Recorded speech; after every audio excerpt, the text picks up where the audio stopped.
Okay. According to a report from the Centers for Disease Prevention and Control, nearly one half of the top grossing films from 2009 contained smoking. Most people don't really think about smoking in movies, but most people have seen many movies throughout their lifetime. But when you stop to think about it, it really is prevalent in many movies. In 2007, the National Cancer Institute warned that kids with heavy exposure to on-screen smoking were 2 to 3 times more likely to start smoking. And although smoking is an individual choice, you can be influenced by smoking, and because it's so, like, if image is so reachable through many nations and ages, it can influence, and it has become an issue. Over time, it's created changes in film subject matter, a push for changes in ratings, and the idea that seeing smoking on screen can influence a person's decision. Since the beginning of film, smoking has been shown through many movies. It's even reflected the decades and the times. And I have a few pictures. They're sort of messed up, but so these are more older movies, and I think with all the, like, through the 30s and 60s, like, almost all movies had smoking very prevalent, and a lot of these images, like, you can't imagine them without a cigarette because it was so, like, glamorized. And so this is East of Eden, Breakfast at Tiffany's, Jaws, and they're all just like, you can't envision them without the cigarette. And it was probably more prevalent during these years because the dangers weren't really addressed yet or talked about as frequently. And it also affected, like, Disney movies and kids movies. And here are a few. There's Pinocchio, Alice in Wonderland, 101 Dalmatians, Hercules. And in 2007, Disney officially banned smoking in their movies.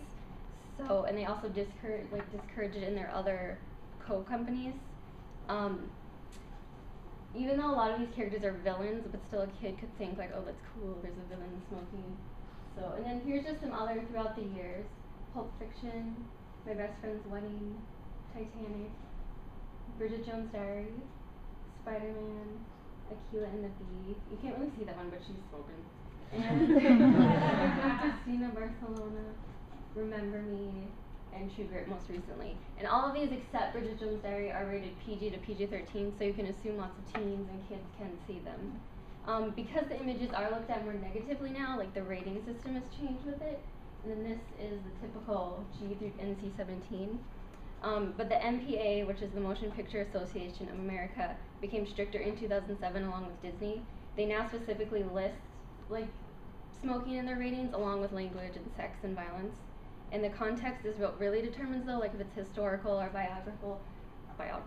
like a biography, then they're a little more lenient on it because it's more part of the story. But if it's about just because it's there, then they're more strict, and they use the words like pervasive or glamorizes in their phrasing. And I brought two, like, movies that are semi recent, and this one is PG for language, suggestive content, and momentary teen smoking.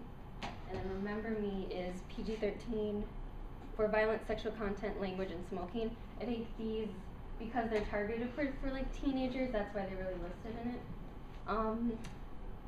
The American Lung Association and other, like, health organizations have also suggested having an automatic R rating for, like, anything with smoking, and they also want anti-smoking ads before movies and no, like, brand placement at all. And, like, some members of Congress have also urged this, but it's not happening because some people think it's too much to just give something an R rating, but it's just something to think about. And these changes really make people wonder if smoking can influence if you see it on screen. And every time you see smoking on screen, it's called a smoking impression. And an example would be Avatar, because everyone saw it, and it created 951 million impressions. And even though there's only, like, a brief moment of smoking by Sigourney Weaver, it created that much because so many people saw it. And from 1991 to 2001, every year there was 30 to 60 billion impressions, but by 2009 it went down to 17 billion. So it shows that it has changed the amount of on-screen smoking. And a half of PG-13 movies in 2009 had smoking. The CDC reports that 1,000 people become smokers every day, and 390,000 per year are created by what they see on screen, and 120,000 of those will die eventually, according to the American Medical Association.